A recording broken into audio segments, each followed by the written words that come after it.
أعوذ بالله من الشيطان الرجيم بسم الله الرحمن الرحيم والصلاة والسلام على رسول الله وعلى آله وصحبه أما بعد frères et sœurs assalamu alaikum wa rahmatullahi wa barakatuh. L'épisode d'aujourd'hui est un épisode spécial sur la da'wa ila Allah, le fait d'appeler les gens vers Allah subhanahu wa ta'ala.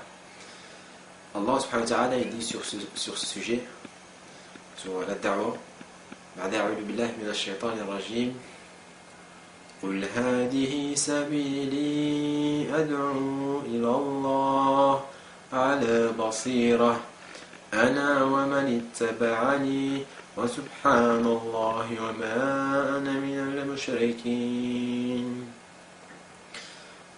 Dis, ceci est ma voix, j'appelle les gens vers Allah avec clairvoyance, moi et ceux qui me suivent, et gloire et pureté à Allah, et je ne suis pas du nombre des associateurs.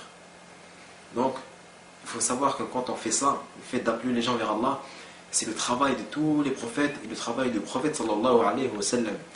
Et quand on fait ça, on fait une sunna du prophète sallallahu alayhi wa sallam, on fait comme le prophète sallallahu alayhi wa sallam, c'est-à-dire appeler les gens vers Allah.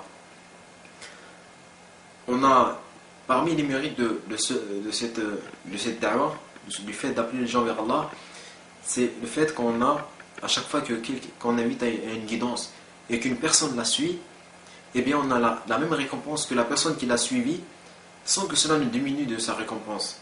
Allah subhanahu wa ta'ala, le prophète sallallahu alayhi wa sallam, il avait dit, celui qui invite à une guidance aura la même récompense que celui qui la suit, sans que cela ne diminue de la récompense de celui qui la suit.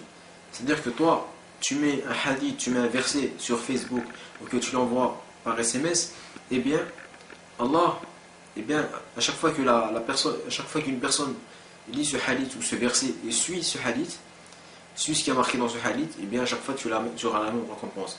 Par exemple, tu invites quelqu'un à faire la prière. Cette personne-là fait la prière, eh bien, à chaque fois qu'il fera la prière, par ta cause, eh bien tu auras la même récompense que lui sans que cela ne diminue de sa récompense à lui.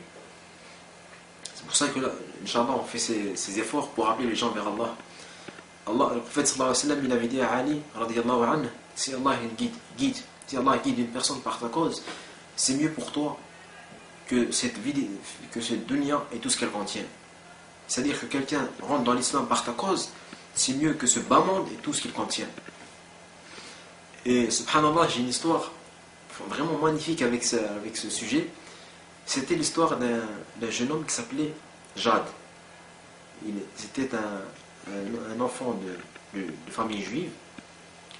Et à chaque fois, sa famille l'envoyait faire les courses dans un petit magasin du quartier. Et le propriétaire de ce magasin s'appelait Cheikh Ibrahim. Et à chaque fois qu'il allait faire les courses, il volait un petit chocolat à chaque fois. Puis un jour, il est parti faire les courses, il avait oublié de prendre un petit chocolat. Le Cheikh Ibrahim, il l'interpelle. Il lui dit, viens voir Jad.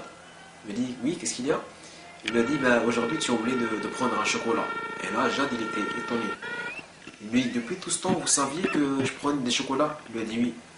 Il lui dit, maintenant vous allez me dénoncer à la police ou à mes parents? Il lui a dit, non. Mais tu as une condition. Il dit, quelle condition? Il lui a dit, si tu ne voles plus jamais, je ne te dénoncerai pas, et à chaque fois que tu viendras chez moi, je te donnerai un chocolat. Mais ne vole plus ni chez moi, ni chez quelqu'un d'autre. Et là, Jad était content. Et il a dit, d'accord, je ne volerai plus jamais, je vous le jure.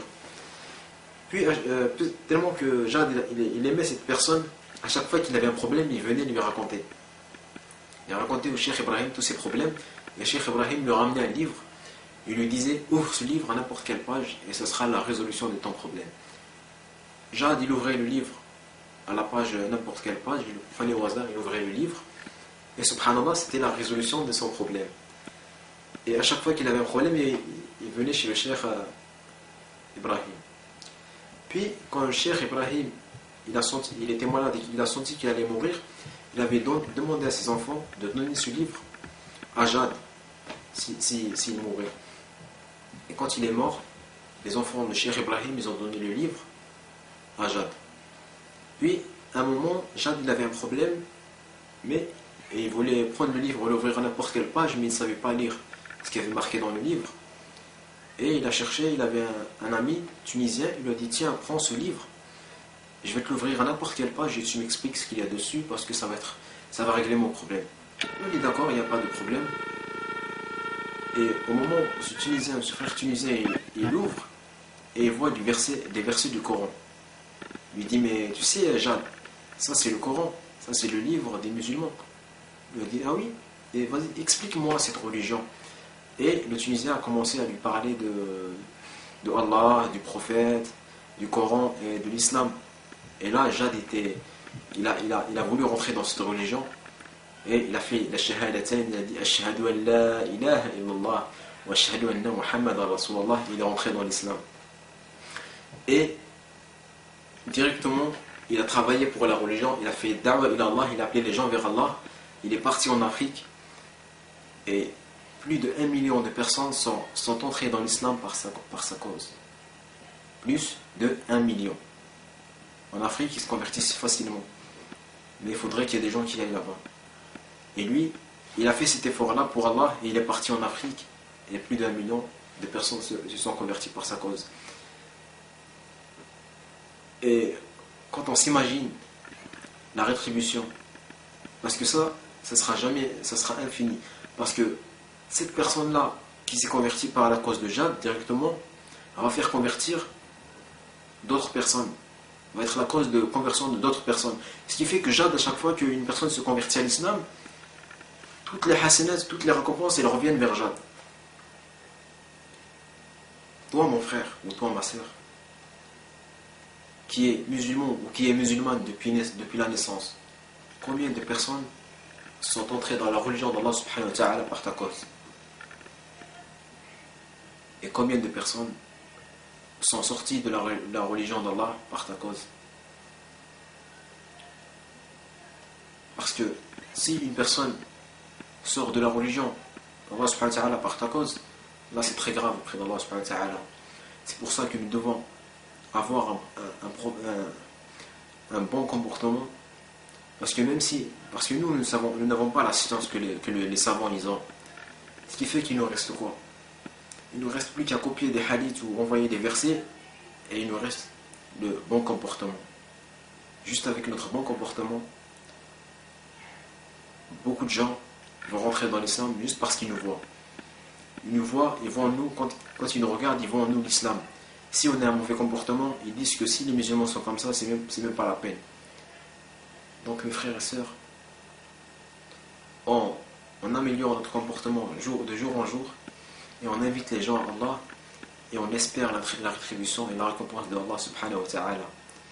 Wa sallallahu wa sallam ala rasulillah wa ala alihi wa sahbihi walhamdulillahi rabbil alamin.